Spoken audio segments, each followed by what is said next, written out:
பார்க்கறதுக்கு நல்ல தங்கமான மனுஷன்யா. நாங்களாம் இல்லைன்னா சொல்கிறோம். பார்த்தாக்கா அவர் முகத்தை பார்த்தா பால் வடியும், ஆனால் பாலை ஊற்றினா தான் வடியும். அந்த 41 மக்கள் இழந்த காரணம் ஒன்று தான் இப்போ சுட்டி காட்ட ஆரம்பிச்சாச்சு. என்ன ஆதாரபூர்வமாக இருக்குது.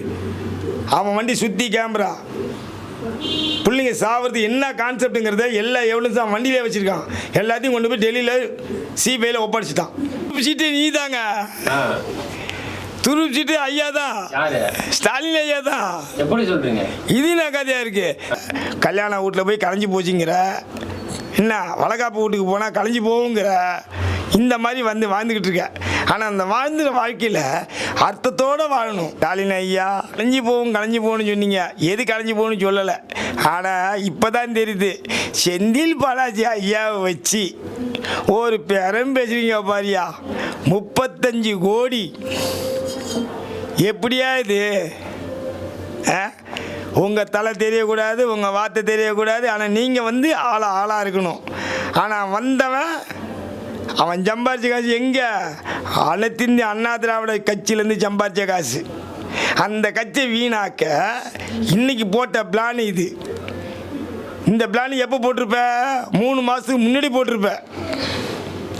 இன்னைக்கு ஒவ்வொரு ஆளாக வராங்க லைனில். ஒரு நபருக்கு 35 கோடின்னா ஒரு 5 எம்எல்ஏ நீ எடுத்துக்கணும்னு வச்சுக்க. எது மேடைக்கு மேடை சொல்கிற, கல்யாண வீட்டில் போய் கலைஞ்சி போச்சுங்கிற, என்ன வளகாப்பு வீட்டுக்கு போனால் கலைஞ்சி போகுங்கிற, இந்த மாதிரி வாழ்ந்துக்கிட்டு இருக்க. ஆனால் அந்த வாழ்ந்துற வாழ்க்கையில் அர்த்தத்தோடு வாழணும். இந்த அர்த்தம் இல்லாமல் வாழ்கிறதுக்கு, அதாவது நேற்று நான் ஒரு வீடியோ கொடுத்துருக்குறேன். பேரறிஞர்னு சொல்லி பேர் வாங்கியிருக்காரு உங்கள் அப்பா. தமிழ் அறிஞர்னு பேர் வாங்கியிருக்காரு உங்கள் அப்பா. அந்த ஐயாருடைய மரியாதைக்கும் அவருடைய நடைமுறைக்கும் உங்கள் பேர் முன்னாள் முதலமைச்சருங்கிறதுக்காகவும் மக்கள் இன்றைக்கி வாக்களிச்சிருக்காங்க. அதுவும் எடு அனுதாப வாக்குகள் மாதிரி. அது ஒருத்தர் செத்தா தான் கிடைக்கும் அனுதாப வாக்கு. ஆனால் யாவாமல் அனுதாப ஓட்டு வாங்கியிருக்கீங்க. அப்படி இருந்த போதிலும் சைடில் உள்ள தூண்டிவிடியா உன் எம்எல்ஏ என்ன பண்ணா? உன் எம்எல்ஏ சொல்லிக்கலாமே, பேரம் பேச சொல்லலாமே. அதை விட்டுவிட்டீங்க. பேரெல்லாம் நடக்கலன்னு திமுக சொல்றாங்க. ஆதாரபூர்வமாக கொடுத்துருக்காங்களே. அவங்க சொல்றாங்க பேரெல்லாம் நடக்கல. 5 பேர் அரெஸ்ட் ஆகிருக்காங்க ஐயா. 5 பேர் அரெஸ்ட் ஆகிருக்காங்க. அதில் இன்னொன்று அந்த மாதிரிலாம் பண்ண மாட்டாருன்னு அவங்க. ஐயோயோ ஒரு பண்ணக்கூடிய ஆள் இல்லை, நல்ல மனுஷன் அப்படின்றாங்க. ஐயோயோ தங்கமான மனுஷன் ஐயா. அம்மா காலில் விழுந்து ஆசீர்வாதம் வாங்கி சீட்டு வாங்கின மனுஷன் கொள்ளடிச்ச காசை எடப்பாடி இருந்து தப்பிக்கிறதுக்கு இன்னொரு கட்சி மாறினார். அவர் நல்லவர், தங்கமானவர். ஏன்னா அவர் கஷ்டப்பட்டு மூட்டை தூக்கி சம்பாரிச்ச காசு. எங்களை மாதிரி மூட்டை தூக்கினார் பாரு. இந்த காவாயிலையும் குப்பையிலையும் பாட்டிலோடு உடஞ்சி கிடக்கும், அதில் கால் குத்தி உதவாங்கினாரி சம்பாரிச்ச காசு அது. அதனால் அவர் பொய்யே பேச மாட்டாருங்க. ஒருத்தர் சொல்லி கொடுத்தாங்க அவர் செஞ்சுருக்கார். அம்மா கிட்ட திருடி சம்பாரிச்ச காசை எடப்பாடி செல்லான்னு சொல்லி திமுகவில் சேர்ந்த இந்த மனுஷால் இன்னைக்கு பேரம் பேசி நண்பர்கள் 5 பேர்கள், இதில் ஊடால இவர் தம்பி அசோக் குமார் விலைக்கு வாங்கி ஒரு ஆட்சி கலைஞ்சிருந்தா என்ன நடந்திருக்கும்? ஆட்சி இந்த விஷயம் தெரியாமலே எல்லாமே முடிஞ்சு போயிருந்ததுன்னா, அந்த காரியமே முடிஞ்சிருந்ததுன்னா அப்போ கூட நீ ஆட்சி அமைக்க முடியாது. கவர்னர் ஆட்சி வந்துடும், ராணுவ ஆட்சி வந்துடும். அப்போ திரும்பி ரிலேஷன் வைக்கணும். அப்போ நீ என்ன பண்ணுவ? ராணுவ ஆட்சி வந்தால் நீ என்ன பண்ண முடியும்? கட்டுப்பட்டு தான் போகணும். நீ செலவழிச்ச கேஸ் வேஸ்ட்டு. நீ ஓட்டுக்கு பணம் 5000 ரூபா பணம் கொடுத்து ஓட்டு வாங்கி ஜெயிச்ச உனக்கு இவ்வளோ பதப்பதப்பு இருக்குது. ஓட்டுக்கு பணமே கொடுக்காம வாங்காத ஒரு அரியா புள்ள, அந்த புள்ள நீ ஜெயிச்சது உனக்கு மன போறாம. அங்கே காவல்துறை எம்எல்ஏக்களுக்கு எடுக்க வராரு அப்படின்னு சொல்றாங்க, பேரம் பேசினாருன்னு.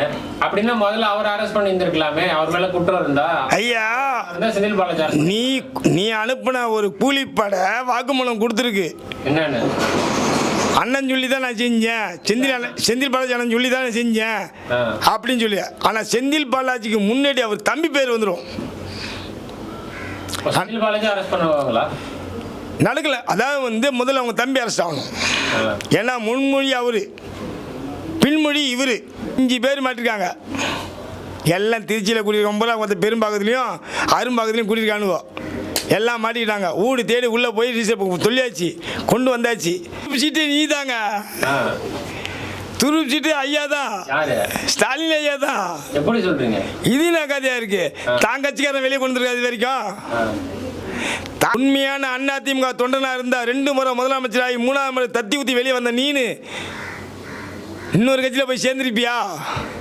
உன் சொத்தை காப்பாற்றணும், உன் பதவியை காப்பாற்றணும், உன் மகன் எம்பி பதவியை காப்பாற்றணும். உன் அணுங்க முறைக்கு அவன் போனதுக்கு அவன் செலவு பண்ணியே ஆகணும். அவர் பார்க்கறதுக்கு நல்ல தங்கமான மனுஷன்யா, நாங்களாம் இல்லைன்னா சொல்கிறோம். பார்த்தாக்கா அவர் முகத்தை பார்த்தா பால் வடியும், ஆனால் பாலை ஊற்றினா தான் வடியும், இல்லைன்னா வேர்வை தான் வடியும். எங்கள் உடம்புல எப்படி வேர்வை வருது அப்படி தான் வடியும். 52 கட்சி வச்சிருப்பார், தொடச்சிக்கிட்டே இருப்பார் மீட்டிங்கில். நல்ல மனுஷன். உள்ள இந்த கேஸில் நீ உள்ளே போனீங்கன்னா வெளியே எடுக்க இந்த ஸ்டாலின் வரமிட்டார், அந்த எடப்பாடி வரமிட்டார். கூட்டணி ஆட்சி அமைக்க இன்னமும் பிளான் நடந்துக்கிட்டு தான் இருக்குது. இந்த கூட்டணி ஆட்சி அமைக்க நினைவு வந்துக்கிட்டு இருக்க வரைக்கும் அதிமுக பல பேர் வெளியே வந்துக்கிட்டு தான் இருப்பாங்க. எடப்பாடிக்கு இன்னும் அது புத்தி பத்தலை.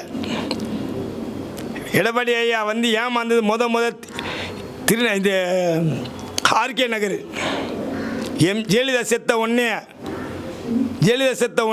அந்த இடத்துல வேட்பாளர் நிப்பாட்டணும். வேட்பாளர் நிப்பாட்டும் போது டிடிவி உள்ள பண்ணுறாரு. டிடிவிக்கு ஐடியா கொடுத்தவன் யார்? ஸ்டாலின். அந்த 41 மக்கள் இழந்த காரணம் ஒன்று தான் இப்போ சுட்டி காட்ட ஆரம்பிச்சாச்சு. ஏன்னா ஆதாரபூர்வமாக இருக்குது. அவன் வண்டி சுற்றி கேமரா, பிள்ளைங்க சாவறது என்ன கான்செப்டுங்கிறத எல்லா எவிடன்ஸும் வண்டியிலே வச்சுருக்கான். எல்லாத்தையும் கொண்டு போய் டெல்லியில் சிபிஐயில் ஒப்படைச்சிட்டான். அந்த புண்ணியமா. ஆனால் நீ சொல்லிக்கிட்டு இருக்கே தவிர இன்னி வரைக்கும் அந்த ஆதாரம் கொடுத்துருக்கியா? ஆனால் ஒருத்தனை காலி பண்ணுறதுக்கு மட்டும் கரெக்டாக கட்சி போடுவீங்க. 35 கோடி தரேன் வந்துரு, வரலன்னா உன் குடும்பம் செத்து போவோம். ஒரு டாக்டரை பார்த்து மேட்டிருக்கான் பாரு, இவன் ஒரு ஆள்வாளி. ஒரு டாக்டர் பல உயிரை காப்பாற்றுற ஒரு புண்ணியமானை பார்த்து இவன் மேட்டிருக்கான் பாரு. அவன் தான் சொல்லிட்டான் ஒரே வார்த்தையா, ஐயா நான் மக்களுக்கு பணிவிடை செய்ய தான் வந்திருக்கேன் தவிர நான் பணம் சம்பாதிக்க வரல, உன் பணம் எனக்கு முக்கியம் இல்லைன்னு சொன்னான். அப்பயும் நீ ஓரம் கட்டி வேண்டியேன். அதுக்கு பிறகு உன் குடும்பத்துக்கு என்ன நடக்குமோ உனக்கு என்ன நடக்குமோன்னு சொல்லு தெரியாது, பின்னாடி நிறையா அனுபவிப்பேன். இது என்னைய வார்த்தை? இது மனிதனுக்கு மனிதன் கொலை பண்ண ஆசைப்பட்டா பூமியில் ஏதியா இடம்? மனிதனுக்கு அறிவே இருக்காதோ? தான் செஞ்ச தப்பு நேரம் வந்துடும் சொல்லி ஆள் வச்சு வேலை செய்ய ஆசைப்படுறாங்க. ஆம்பளையாக இருந்தால் மனுஷனாக இருந்தால் ஒண்டிக்கு ஒண்டி நேருக்கு நேர் மோதி பார்க்கணுமே தவிர ஆள் மூலிமா ஆள் வச்சு அவன் குடும்பத்தையும் அவன் பொண்டாட்டியும் அவன் புள்ளியும் தூக்குன்னு ஆசைப்படுறப்பாரு. எவ்வளோ முட்டாத்தனமான வார்த்தை தெரியுமா அது? ரொம்ப தப்பியா அதெல்லாம். சில பேர் நிறைய ஆதங்கத்தில் பேசுவாங்க, இன்னும் அனுபவத்தில் பேசுவாங்க. ஆனால் உண்மையில் உன் மேலே வெறுப்பில் தான் நான் பேசிகிட்டு இருக்கேன். உன் பேர் என்ரோல் பண்ணது யார்? ஆளுங்கட்சிக்காரனா எதிர்கட்சிக்காரனா? இல்லையே. உன்னால் அரெஸ்ட் ஆனான் பாரு, அவன் தானே சொல்லிருக்கான். அப்போ யார் சண்டை பண்ண முடியும் சொல்லுங்க? உன்னால் அரெஸ்ட் பண்ணப்பட்டவங்க 3 பேரை முதல்ல அரெஸ்ட் பண்ணணும், மீதி 2 பேரை ஊரில் போய் அரெஸ்ட் பண்ணணும்.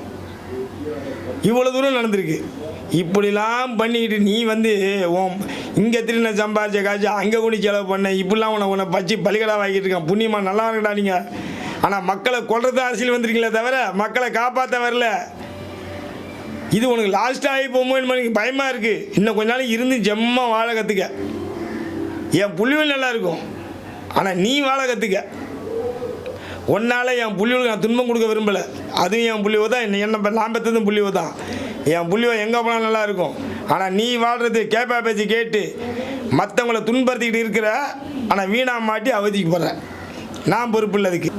அந்த புள்ளை இன்னைக்கு அம்மா உணவகத்தை சீர்திருத்தம் பண்ணி ஏழை எளியவருக்கு சாப்பிடணுங்கிறதுக்காக வகுத்து வச்சுட்டான்.